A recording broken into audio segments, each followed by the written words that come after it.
Well, hello and welcome to The Spirit Safe. My name is Rob. Thank you very much indeed for joining me. I'm filming this in June and unfortunately I have had COVID.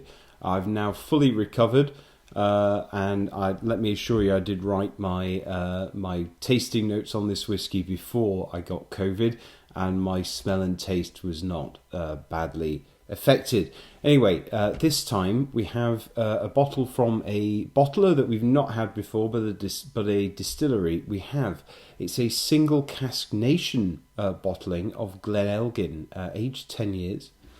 Single Cask Nation are actually a Jewish-owned company.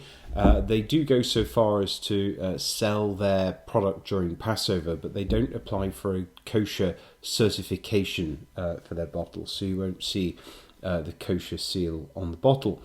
Glen Elgin is a Diageo-owned Speyside distillery, and I have reviewed another bottle from Glen Elgin, but it was a 1990 bottling, not a 10-year-old like this.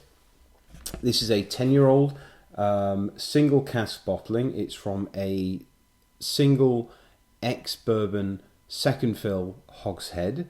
And it is bottled at 61.3% ABV, so very, very high ABV. It is, I think, non-chill filtered and natural colour, but it doesn't actually say so on the packaging as far as I can see. I'd be very surprised if Single Cask Nation were non-chill filtering the bottles. I like the kind of simple packaging here. It's sort of a sturdy carton. It's fairly simple, but it does have like a a comic book writing on it, like a sketchy kind of logo here saying Single Cask Nation at the front, and this sort of hand-drawn type thing I think is quite cool. It's a little bit sort of irreverent, and I do like that. You just got a standard spirit bottle there. I prefer that to some really heavy or very expensive decanter style bottle when we're dealing with entry level type products. And this I paid 80 Canadian dollars for out of Alberta. So it's good to get a Glen Elgin, to get a cask strength bottling for just $80. It's I think I paid a pretty good price for this. Go.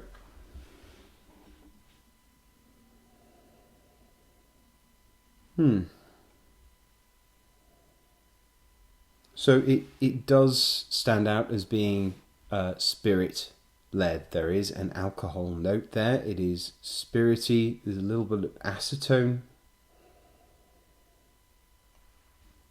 I think it's very herbal, like a herbal tincture, something vegetal as well. Meadow flowers. Very definitely some citrus, lemon and lime, grapefruit peel. Bit of salted caramel there, some soft leather.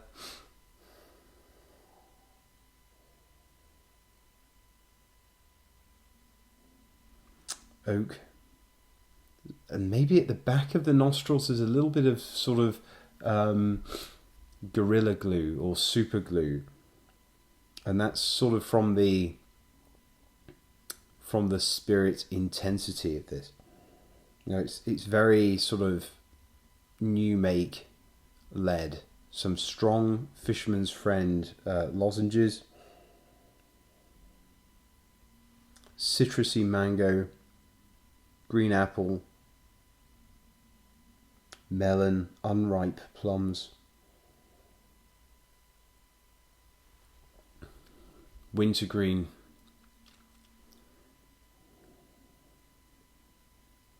some fresh ginger, but also some ground spices, ground cinnamon, ground coriander, light perfume, hint of some kind of oiliness, maybe citrus oil. But it's a very clean distillation, and it's the spirit is very much at the forefront of this.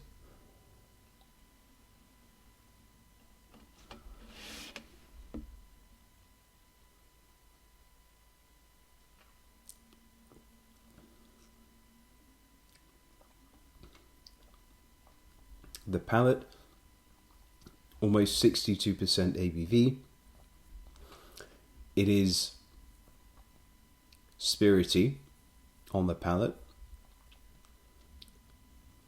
but it is palatable at full strength. Unsurprisingly, it is spirity, and I'd say new make spirit is, when you're drinking this at full strength, new make spirit is sort of at the forefront of this, and it can even feel higher than its 61.3% ABV at times. There's some acetone, pear drops. The spirit has a real sweetness to it. So it's not alcohol, it's spirit. It's like it's a sweet new make.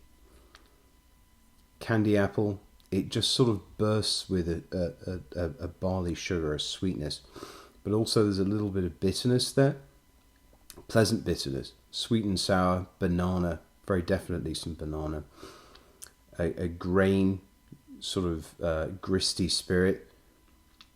Sweet greenish notes. Sweet citrus mixed with sort of unsalted nuts. So there's some macadamia nuts there as well. Let's give it a drop of water. I think we'll give it 1.5 for this dram, or 1 and a bit at least.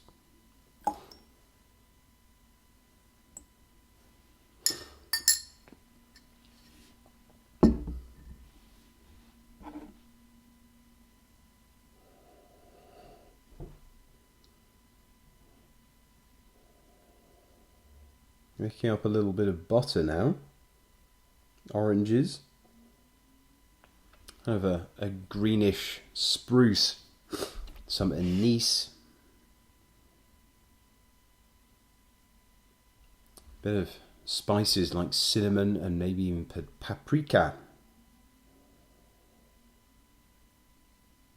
Oranges, both very sweet. Mandarin oranges and navel oranges.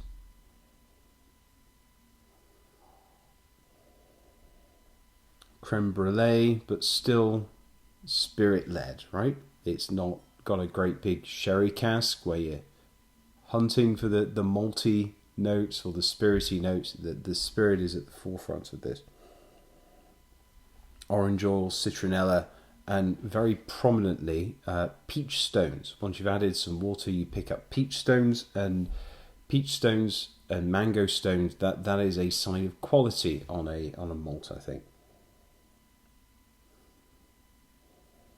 A bit of aniseed, salted butter, and some pipe tobacco.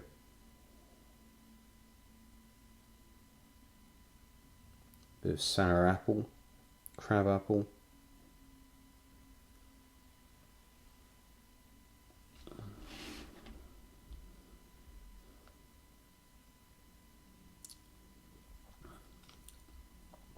After you add the water, peach stones, stone fruits, very sweet in the development. Some mandarin oranges, candied ginger, macadamia nuts, quite a bit of spice, a little bit of Thai chili.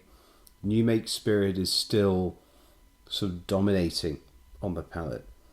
It's warming, gently warming on the palate, but also slightly, as well as being very sweet, and then refined sugar in the development.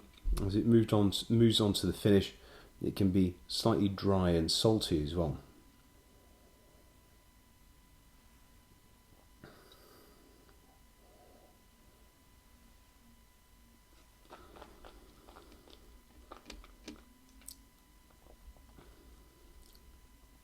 Picking up a little bit of mint and basil that time.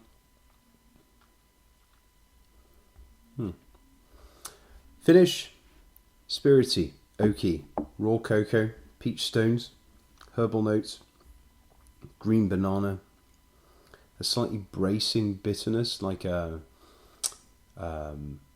bitter lemon soft drink, a little bit of jalapeno, leather, vegetal notes, and a high quality vodka as well. A bit of oiliness lingering out.